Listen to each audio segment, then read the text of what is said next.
Happy new year, নতুন বছরের নতুন ভিডিও। আজকের এই দিনে আমি এমন একটা জায়গায় যাচ্ছি যে জায়গাটি প্রাকৃতিক সৌন্দর্যে ঘেরা। ভিউয়ার্স, এই শীতের মধ্যে সাইকেল চালিয়ে আসার সময় নাক মুখ দিয়ে বাতাস ঢুকছে।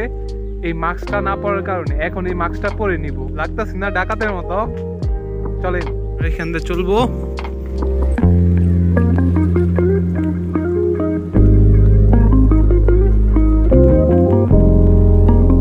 এরকম পরিবেশ খুব ভালো, একা একা নীরব প্রকৃতির সাথে।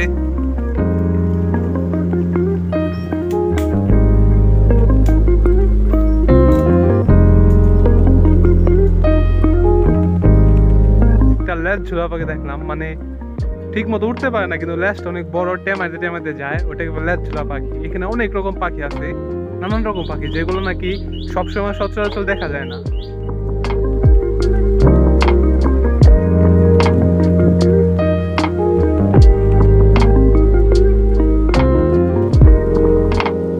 ওয়াও, কত সুন্দর! দুই পাশে দুইটা হ্রদ আর মাঝখান দিয়ে রাস্তা। এই কারণে আমি সাইক্লিং করতে এত ভালোবাসি।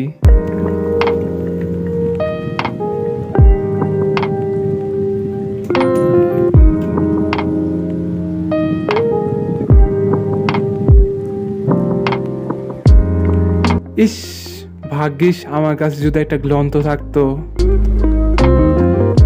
এমন একটা জায়গায় এসে এরকম নীরব আবহাওয়ায় বসে বই পড়ার মজাই আলাদা। অবশ্য আমি বই আনিনি, কিন্তু আমার মনে হলো যে একটা বই থাকলে ভালো হতো, কোনো একটা গল্প বা কিছু, খুব ভালো লাগতো।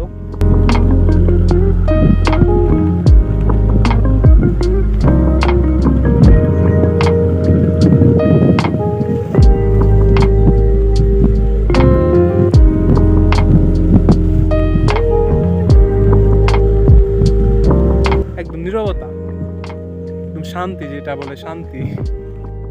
এইটা কি গাছ নাম জানি না, তবে এই গাছে কিছু ফল আছে যেটা পাখিরা খেতে আসে। ওই দেখতেছেন গোল গোল ফল, অনেক সুন্দর প্রাকৃতিক পরিবেশ। সুন্দর জায়গা, পানি।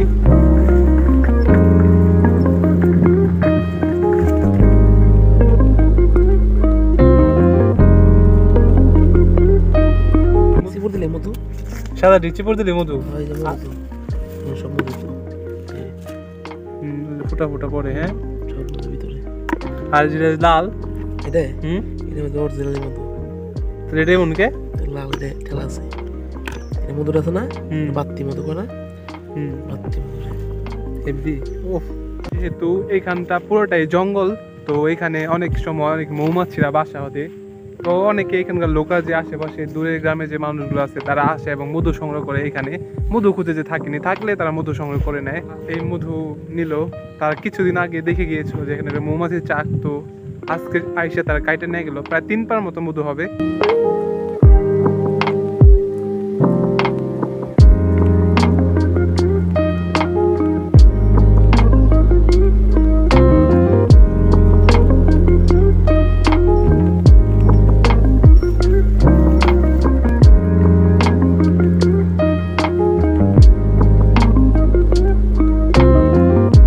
বাতাস কানে লাগে আর পুরা গা শিথিল হয়ে যায়, ঠান্ডা হয়ে যায় শরীর।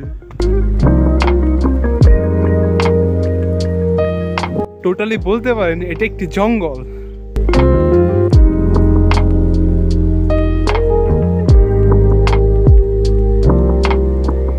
এই ফুল গাছটা অনেক সুন্দর, কিন্তু এই ফুলের নাম আমি জানি না। কেউ যদি জেনে থাকেন কমেন্ট করে জানাবেন।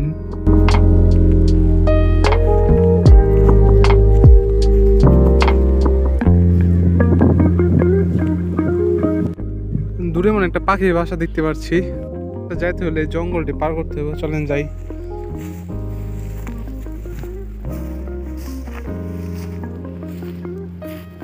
আসলে কি ওটা পাখির বাসা? জঙ্গলে খুব ভয় পাচ্ছি। থাক, সমস্যা নাই, দেখি পাখির বাসা দেখাবো। পাখির বাসা আসলাম, এটা হলো এক প্রকার তুলা, তুলা জাতীয়, এই যে ঘাস গাছগুলোতে হয়।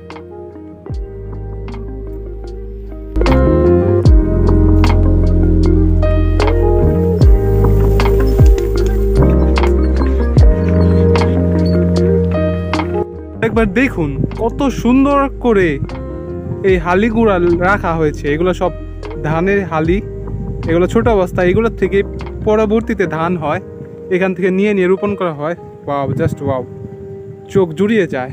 গাইস, ব্লগটা বেশি বড় করবো না, এখানে শেষ করছি। সবাই ভালো থাকবেন, সুস্থ থাকবেন, বাই বাই।